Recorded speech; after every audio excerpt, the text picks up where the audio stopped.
Hey, good morning, my dear friends and students. I am Sadhna and all of you enjoying mathematics and science with me. नेहमीप्रमाणे enjoy करताय maths आणि science. एक interesting lesson, खूप छान lesson आहे की ज्या लेसनचं नाव आहे मेटल आणि नॉन मेटल. 8th स्टँडर्डचं आहे पण सगळ्यांसाठीच उपयोगी आहे.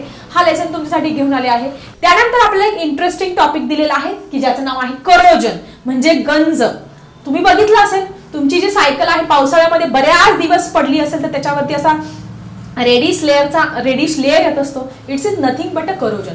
किंवा तुम्हाला बघायचं असेल तर खिळा घ्यायचा लोखंडाचा, तो पाण्यात बुडवायचा, वरती वाटीमध्ये ठेवायचा किंवा वरती टेरेसवरती 4-5 दिवस नेऊन टाका तर त्याच्यावरती तुम्हाला असा रेड रंगाचा गंज आलेला दिसतो. त्यालाच आपण काय म्हणतो असतो करोजन म्हणत असतो. So what is corrosion? Gases in the air react with the metals in presence of moisture to form a metal compound and the metals get affected by this process is called as the corrosion. म्हणजे कुठलाही metal, मग तुमची cycle असो, तुमचे लोखंडाची एखादी बाहेर पडलेली वस्तू असो, लोखंडाचेच नाही कुठल्याही कॉपरची वस्तू असो, त्याच्यावरती बाहेर वातावरणामध्ये काय असते, वॉटर वेपर असते, मॉइश्चर असतं, पाण्याची वाफ असते.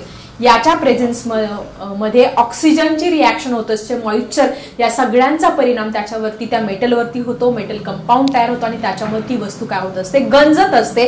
यालाच आपण काय म्हणतो असतो करोजन. सो करोजनची डेफिनेशन इथे तुम्हाला दिलेली आहे. मग आता कुठल्या कुठल्या प्रकार जे मेटल्स आहेत त्याच्यावरती कुठले कुठले लेअर येत असतात. सगळ्यात महत्वाचं आयन तुम्हाला सगळ्यांना माहिती आहे. लोखंड गंजल्यानंतर काय होतो, reddish colour rust is form when iron reacted with a oxygen in the air.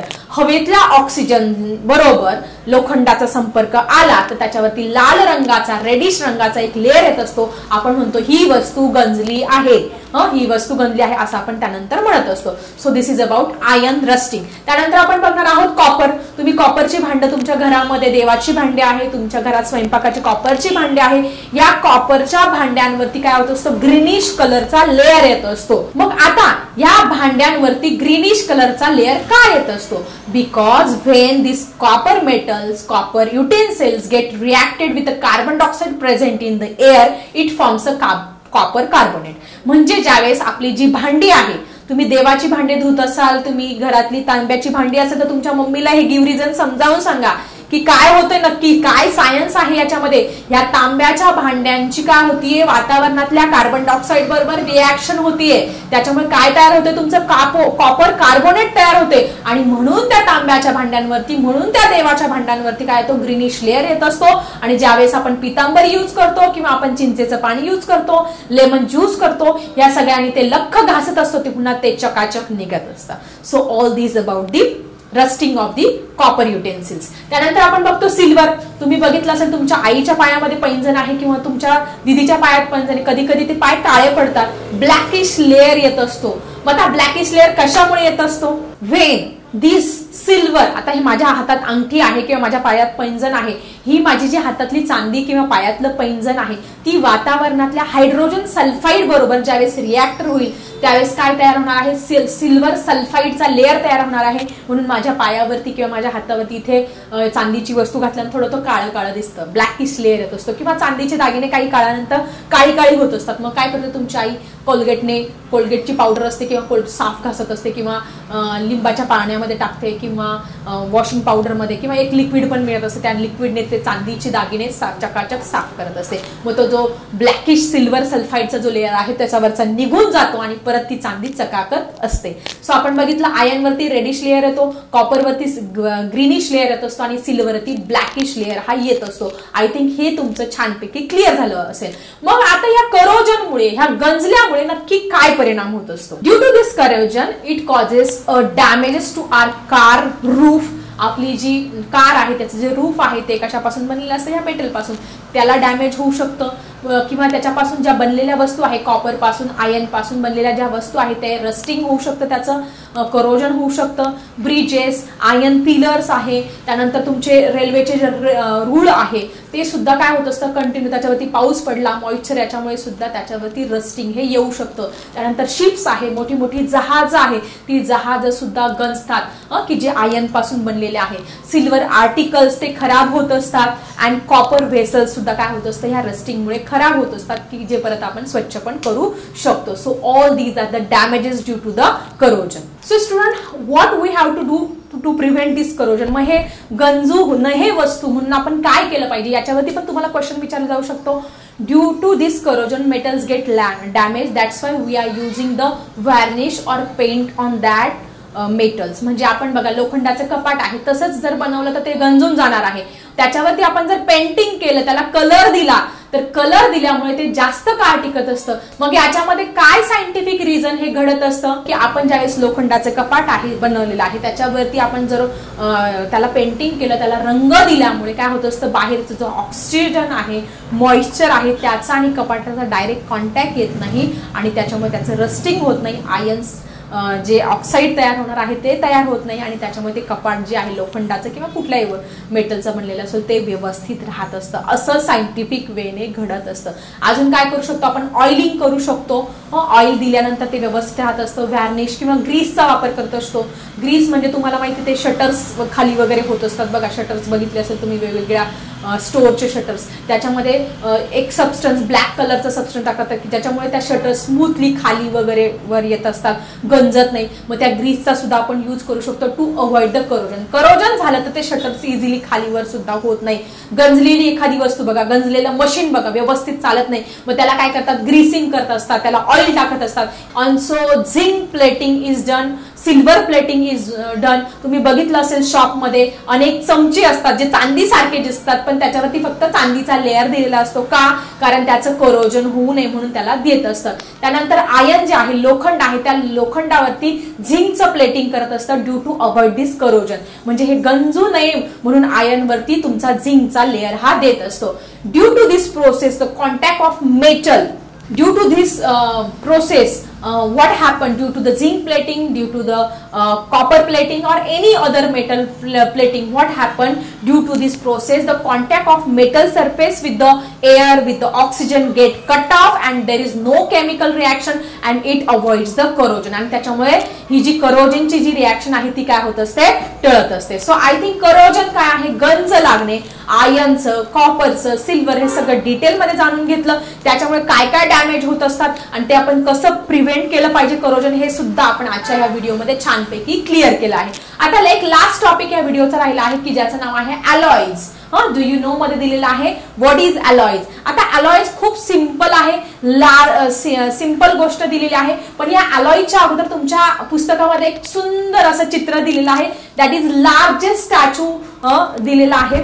आता तर इंडियामधला लार्जेस्ट स्टॅच्यू तुम्हाला सगळ्यांना माहिती आहे, लार्जेस्ट स्टॅच्यू ऑफ युनिटी, की जिथे आम्ही स्वतः गेलो होतो. स्टॅच्यू ऑफ युनिटी जगातला सगळ्यात मोठा statue of unity, Sardar Vallabhbhai Patel यांचा पुतळा. हा स्टॅच्यू ऑफ युनिटी जगातला सगळ्यात मोठा पुतळा आहे. त्याच्या खालोखाल एक स्टॅच्यू तुमच्या पुस्तकामध्ये पण दाखवला आहे, स्टॅच्यू ऑफ लिबर्टी, अमेरिकेच्या स्वातंत्र्य देवतेचा हा पुतळा आहे.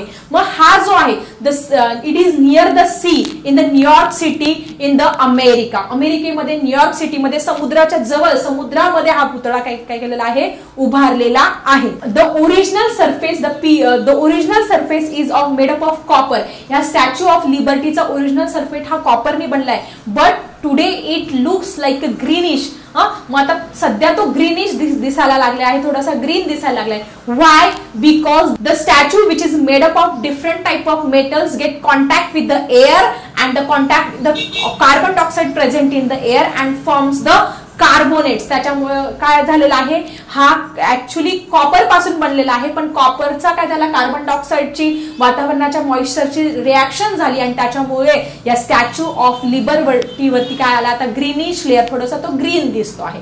ठीक आहे. सो तुम्ही बघू शकतात आणि याच्याविषयी एक्स्ट्रा इन्फॉर्मेशन मिळू शकतात आणि ती तुमच्या नोटबुकमध्ये नोट डाऊन करू शकता. पिक्चर सुद्धा तुम्ही स्टिक करू शकता. तर चला बघूया last topic of this lesson, what is alloy. So student, alloy साधा सुद्धा काहीच नाहीये, सिंपल आहे. The homogeneous mixture of two metals or the homogeneous mixture of one metal and one non-metal is called as a alloy. Definition तुमची पुस्तकामध्ये दिलेली आहे. सारख्या प्रमाणात, होमोजिनियस म्हणजे सारख्या प्रमाणात घेतलेले असतात. काय?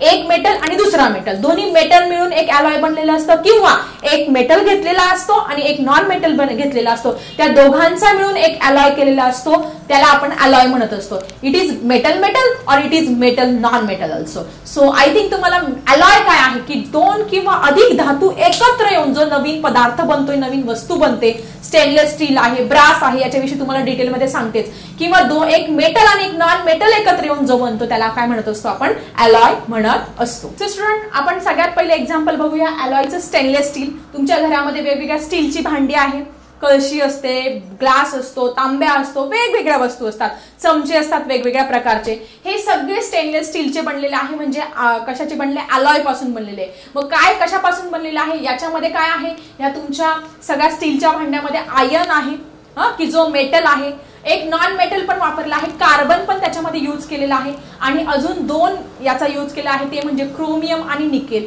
या 4 घटकांपासून तुमचे स्टेनलेस स्टीलचे घरातले भांडे बनलेले असतात. तुम्ही सगळ्यांनी नोट डाऊन करा आणि कमेंट मध्ये पण लिहा की स्टेनलेस स्टीलचे भांडे कुठल्या 4 घटकांपासून, कुठल्या 4 एलिमेंट्स पासून बनलेले असतात. It is made up of iron, it is made up of carbon, it is made up of chromium and nickel.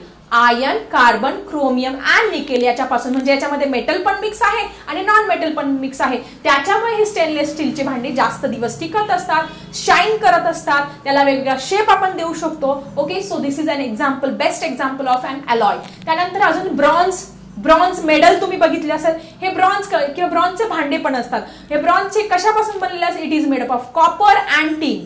Copper आणि टीन या 2 मेटल पासून बनलेलं असतं हे ब्रॉन्झ. Okay, so these are the 2 examples of alloy. Alloy तुम्हाला कळलं असेल, मेटल एकत्र असतात किंवा मेटल नॉन मेटल असतात. स्टेनलेस स्टील की जे 4 याच्यापासून बनलेलं असतं, आणि ब्रॉन्झ बनलेलं असतं तुमचं कॉपर आणि टीन पासून बनलेलं असतं. डू यू नो मध्ये एक इंटरेस्टिंग इन्फॉर्मेशन दिलेली आहे. दिल्लीमध्ये काय आहे, आपल्या देशाची शान कुतुब मिनार आहे. या कुतुब मिनारचे जे आयर्न पिलर्स आहेत 1500 वर्षांपूर्वी पासून the pillar is lustrous even after so many years. अजून 1500 वर्ष झाले तरी हे पिलर अगदी छान चमकताय. का चमकत असेल, पूर्वीच्या त्या कारागिरांनी या कुतुब मिनारचे पिलर बांधताना असं काय केलेलं असेल की जे कुतुब मिनारचे पिलर आहे अजून असे शाईन करतात. सगळे जगातले लोक हा कुतुब मिनार का बघायला येतात. कुतुब मिनार विषयी अजून इंटरेस्टिंग तुम्हाला माहिती असेल तर नक्की कमेंट मध्ये लिहा. Because an ancestor made it from a alloy. ते कशापासून बनलंय, कुतुब मिनारचे जे पिलर्स आहे ते कशापासून बनले, it is made up of alloy which contains small proportion of carbon पण आहे त्याच्यामध्ये, सिलिकॉन आहे, फॉस्फरस आहे, याचा सुद्धा वापर केलेला आहे, आणि आयर्न सुद्धा त्याच्यामध्ये मिक्स आहे, म्हणून ते अजून एवढे शाईन करतात. काय काय आहे या कुतुब मिनारच्या पिलर मध्ये जरा सांगा.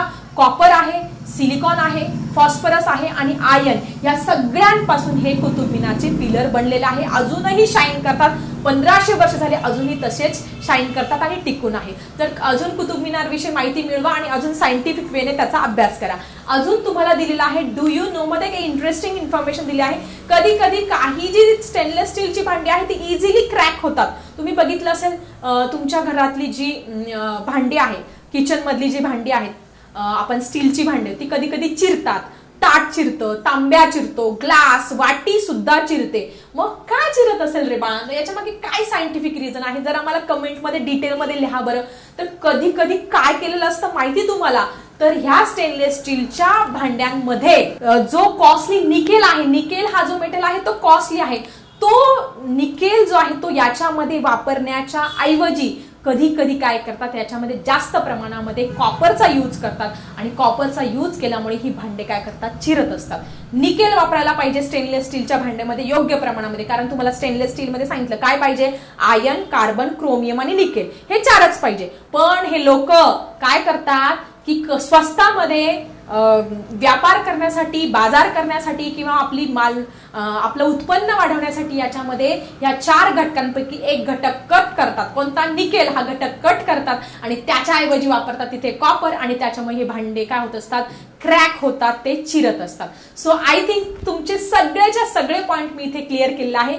तो आपला जो मेटल आणि नॉन मेटल आहे तो लेसन इथे संपलेला आहे. कसा वाटला व्हिडिओ, आवडला असेल तर नक्की लाईक करून उत्साह वाढवा, तुमच्या फ्रेंड सोबत शेअर करा, आणि असेच बघत राहा DS डिजिटल स्कूल.